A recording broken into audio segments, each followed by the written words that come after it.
Hello friends, आज की class में आपका स्वागत है। आज की क्लास का विषय है components of a computer system. इससे पहली क्लास में हम आपको कंप्यूटर के कैरेक्टरिस्टिक्स के बारे में बता चुके हैं। तो आइए शुरू करते हैं आज की class. Component of a computer system देखेंगे। There are many part of a computer system. Computer system के कई सारे पार्ट्स होते हैं। That help to setup the whole system, जो कि एक पूरे सिस्टम को तैयार करने में हमारी हेल्प करते हैं। When we work on it, जब हम इस पर कोई भी काम करते हैं, it requires many internal and external devices. जब हम इस पर कोई वर्क करते हैं तब हमको कई सारी डिवाइसेस की रिक्वायरमेंट रहती है, जो कि इंटरनल डिवाइसेस होती हैं और एक्सटर्नल डिवाइसेस होती हैं, टू परफॉर्म डिफरेंट टास्क, कई सारे काम करने के लिए। However, when talking about computer components, जब हम कंप्यूटर के कंपोनेंट्स के बारे में बात करते हैं, ए computer system is mainly made up of 3 primary components. एक कंप्यूटर सिस्टम जो मेनली होता है उसमें 3 कंपोनेंट प्राइमरी होते हैं हमारे, जिसमें पहला है हमारा यूनिट, जिसको हम इनपुट यूनिट बोलते हैं। इनपुट यूनिट होते क्या हैं? वो डिवाइसेस जिनके थ्रू हम किसी भी डाटा को कंप्यूटर सिस्टम में इनपुट कराते हैं या एंटर कराते हैं। उन डिवाइसेस में जैसे हमारा कीबोर्ड,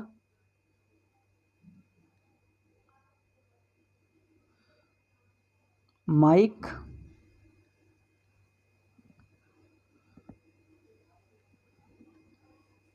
माउस,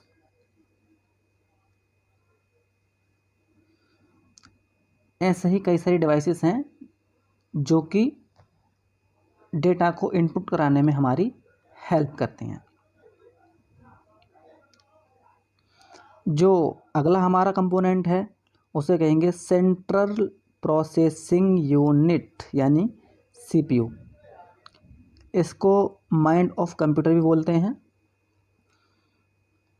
सारी प्रोसेसिंग, जब हम किसी डाटा को इनपुट करा देते हैं, उस पर जितना भी काम करना होता है वो सारा काम सीपीयू के द्वारा होता है।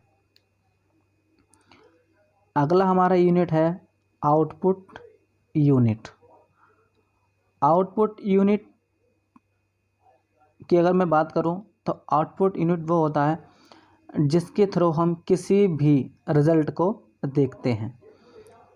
जैसे मॉनिटर पे हम किसी भी रिज़ल्ट को देख सकते हैं। आउटपुट यूनिट की अगर मैं और बात करूं तो मेरा प्रिंटर, जिससे हम किसी भी डेटा या किसी प्रिंट को आउट कराते हैं। ये सब इस तरह की डिवाइसेस हमारे आउटपुट यूनिट में आती हैं, जिनके थ्रू हम किसी भी डाटा को रिजल्ट के रूप में देखते हैं। देखेंगे नीचे, all these components participate in almost every task और activity perform on the computer system. सभी कंपोनेंट्स पार्टिसिपेट करते हैं ज़्यादातर एक्टिविटीज़ को परफॉर्म करने में।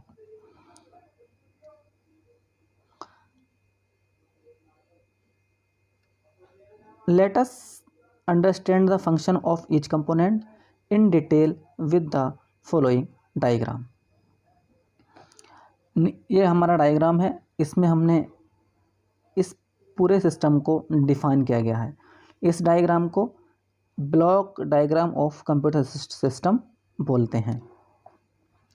हम इसमें अगर बात करें तो सबसे पहला वर्क हमारा होता है कि कंप्यूटर में किसी भी डाटा को इनपुट कराना।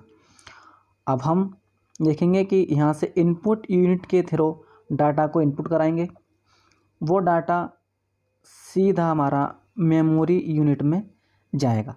मेमोरी में जाने के बाद, मेमोरी की बात करूँ तो जो हमारा अंदर इसके रैम होती है उसको हम बोलते हैं रैंडम एक्सेस मेमोरी, वो टेम्परेरी मेमोरी होती है।